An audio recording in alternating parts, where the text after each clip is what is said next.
Hello and welcome to another Outlook cover discussion. We have Chinky, our editor, Outlook's editor, Chinky Sinha, with us, and also Sharon Fernandez, who joins us from Goa, who's written this delightful piece for us this week. But we'll come to that later.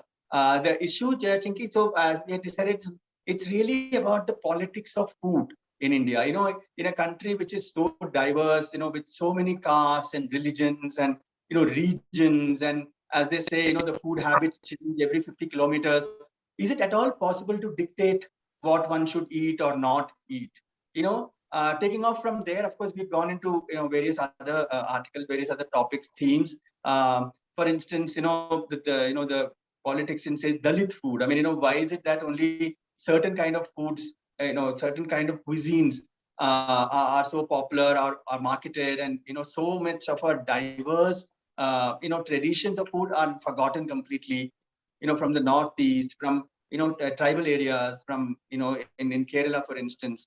So that's what we've tried to sort of capture in this issue. Chinky? Let's speak about the cover image. It's by this artist called Rajeshri Goody, who I met, I think, in 5, 6, 7 years ago, and she was doing this whole Dalit food recipes, and she basically was incorporating these from the biographies of Dalit writers. She was picking out stuff and basically making them into poems. She even made pulp out of Manusmriti and made them laddus as a reaction to kind of this whole Dalit, caste and food situation. So like there were things like rakti, there were things like intestines, jutan, all these kinds of things that probably we have grown up with, but we've kind of never understood this barrier that food creates in terms of this political, social, economic situation. So we decided to go with her art, and I remember this was displayed at Serendipity as well, when we worked with her, me and Sudarshan Shetty. And for the cover image, we chose that because that kind of is a very political artwork in itself. Yeah. And then we have several other stories that, and one of my favorites is by Sharon. Like Chinky said, food has so many strains to it. Like you have the political, you have the personal. And my story, though it is set in Goa, I always, whenever I have a conversation about Goa, I always want people to look at it apart from a very touristy lens. I want them to look at it genuinely. So if I wanted to show you the right and the perspective would be to take you home and to show you how we live, how we eat, and each meal has a story. It's like standing in between two mirrors, like one in the front and one behind, and you'll see yourself being reflected so many times over and over again. And it's the same way. Imagine yourself with the same meals that are over and over again, and they shape you, and that has shaped your ancestors, and that will shape what, now I feed my kid. I also think about the stories that are, when I first had it, the reactions where I was, the same thing, the same morsel that is mashed and fed to you as a kid also comes with a lot of emotion. And like all of us have two sides, three sides or more, where we are good, we are evil, we are, sometimes just, trying to be happy, try to mask our sadness. There's so many levels to us. And I think that also gets reflected in food. So while my grandmother, I have chosen to show that part of her or like write about it, because that's a very natural reaction in our daily homes. We do have these very rough conversations. We are, in fact, the most caustic with the people we are closest to, like, who we know will take us. Like you are nice to me right now, we've just met each other. But if it is somebody who walks into your room from your family, you will be like, why are you here? Get out of the room right now. You will be harsh. So it's not like you're a bad person, but those reactions. And sometimes it's interesting because these are also quick instances. These are, but sometimes they also come later with a lot of history, also with what your own past is and stuff. And all of that, I think, comes together in a meal.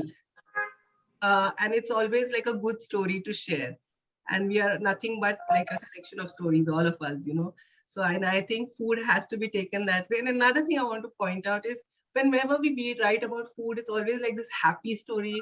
It's always about like the colors, the smells, and it's always supposed to draw out this feeling of, and like nostalgia is always tinged with so much levity and, oh, that was such a great time. But maybe it was not such a great time. Maybe there were so many other undercurrents, and food also is not always like you read all these descriptions and it's always like, oh, it was the best meal. Maybe it was not the best meal, but it was a meal that stayed with you. in any household, I mean, the tension around food, I mean, can be really palpable. Yeah. That, there is this, glum old man who's not liking what is being served. And, I mean, so many things are, to make things. Yes, absolutely. I mean, food, it is fraught with tension. Yes. Yeah. So like you say, it's political and it's like with the caste system. So there are so many borders and everything that has been created even through food. While food is something that anybody, completely associates with coming together for a meal, sitting together, having a party, enjoying, or even in death or grief or mourning, there's always a food that's put out to honor your Yes. ancestors. So it always takes you through all your phases of life. It's always your constant companion, and I think that represents you the most, and your history as well. As Chinky mentioned earlier, when we were talking to publishers, I mean, I always wanted the story to come out, and it's been like, now everybody says it's so How nice. much we tried. Yeah, I know. But every time it would be like, oh, this is not, we don't do recipes, or we don't publish only food stories. Where is the complete manuscript? But as you see, I've taken a chunk of time, like the 1930s, 1960s. I'm also showing you how Goa itself was changing. I'm also showing you how the family itself was changing.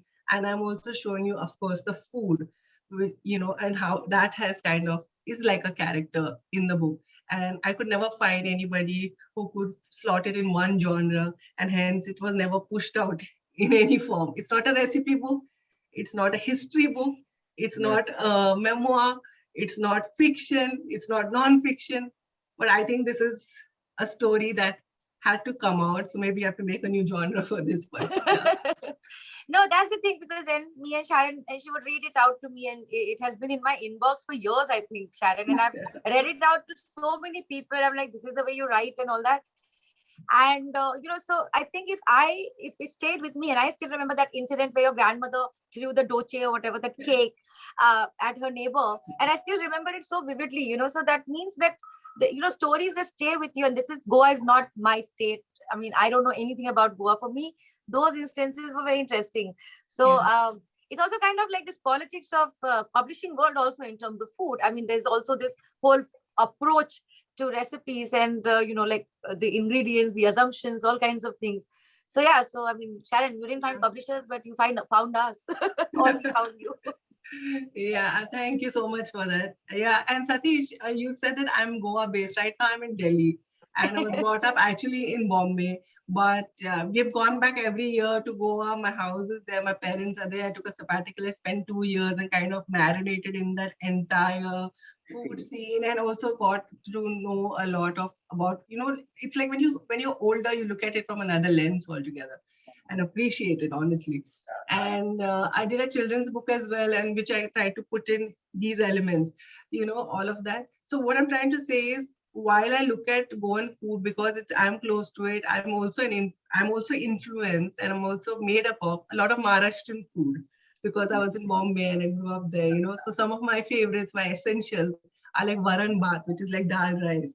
I have lived most of my adult life here in Delhi, so sometimes my comfort food and all, like I really crave for like good butter chicken, and I know so there are so many things to us. So what I'm saying is those are other set of stories as well that always come out that kind of reflect and our meals and food and taste. I think we are a mix of so many different traditions as we have lived across this country. Karen, if I can ask, Goa in particular, since you're, I mean, you understand the cuisine more. So, it may be the tiniest state of the country, but isn't there a real explosion of, food experiments, various cuisines, every 10 meters, there is a new restaurant.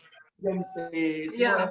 It's really happening in Goa. I mean, I would say, in terms of, creativity and in terms of, people trying new things, it may even be more than bigger cities, Yeah, so what you are saying is actually also printed in some of the books which are there in Portugal, Lisbon, which were written in the 15th century. Because when they came and they looked at Goa, they're like, oh, wow, there's so much happening out here.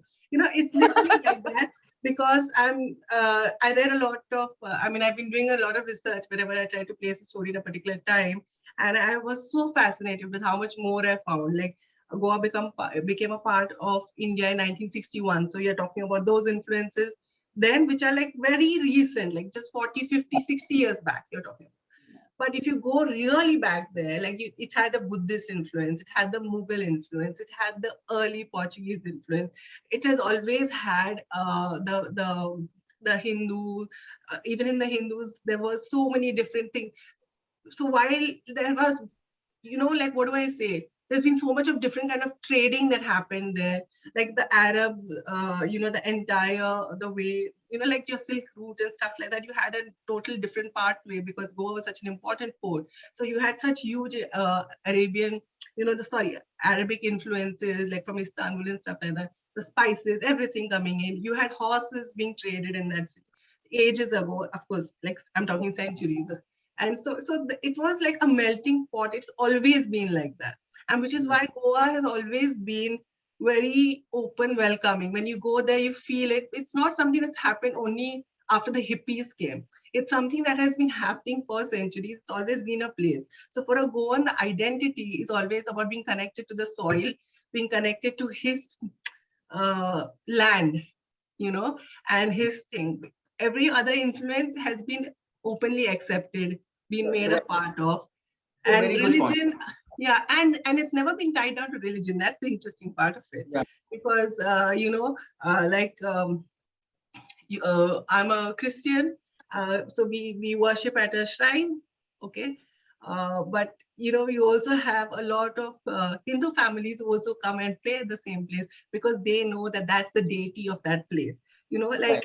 And also like how we look it. So it's like the earth goddess is worshipped, say as Mother Mary is worshipped as the Devi of the place is worshipped as something else. People come and like how you make a vow. If I have a child, I'll come and like break a coconut. I light a candle. I have had my distant relatives go to temples because they had prayed over there. Ladies wearing a skirt and blouse, but going on their knees and lying prostrate. I've seen that as well because they believe in that energy, in that thing. It's never been marred by it. All the religions, all of them have always coexisted. And if you see even like the food, the Goan Saraswat Brahmin, some of them do eat fish. It is a part of the cuisine. Which brings me to this other point of this fantastic other story in the issue about the Pandits loving their meat by this, Amit Bamzai. And the GSBs, so for example, I was in Goa and people are talking about these Chit Pavan Brahmins who actually think the GSBs are in a lower hierarchical order because they are meat eating this thing. And now this story by Amit and Satish can tell you more about it. We commissioned it to him, and it's a fantastic piece in terms of like the Kashmiri Pandits and their meat eating habits. And with this issue, we also wanted to break a lot of stereotype, very interestingly curated in terms of getting, I'm just going to talk about a few other pieces. Rajeshri Goody has, obviously the cover artist, has written a piece about her experience with this Dalit food and her art actually, and how she tried to raise awareness.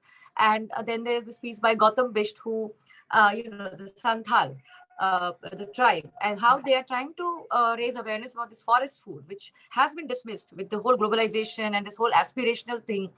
And coming back to Sharon, one more thing was that, in Goa, everything is so interesting that we also have another writer called Maya Bhushan. And his internet connection is named as Doche, which I thought was, I don't know what it was. And then he explained to me that it's a piece of cake. And then we asked him to write about identity as a piece of cake in that real estate situation. So it was quite interesting, these metaphors, these imagery, and can take you through the issue with fantastic photos and stuff. Yeah. Staying with Goa, we also have Vivek Meneses writing in this issue. I met him and he said that let's do this. I said, yeah, sure. Yeah, I really like the point that you brought out about the environment and food and everything. And it's very and it's since Goa is so tiny, it's like a crucible. You always see the first beginnings of any major change across the country. Yeah, whatever you see happening there, you can kind of see it in that small packet, and then you can realize that, okay, this is what's going to happen elsewhere as well. Literally in terms of new food trends, in terms of even climate concerns, everything. And it's also, you see it because you see forests being taken up, you see the rampant construction that's happening, while people do love Goa for all these old houses, and you want all of that, but the kind of constructions that and the way rules bent in a way, and things, all of those things catching up. You can see how fast it's changed. The environment degradation that leads to these kind of sort of one type of cultivation, monocultivation as it's called, though that is being discussed. Then the other serious topics like the issue of malnutrition in India, which is really sort of a challenge that we really have to sort of do something very quickly. As always, I mean, there is really a lot to read in this issue. Very insightful, very interesting. Thank you very much, Sharon, for joining us in this discussion. Thank you very much, Chinky.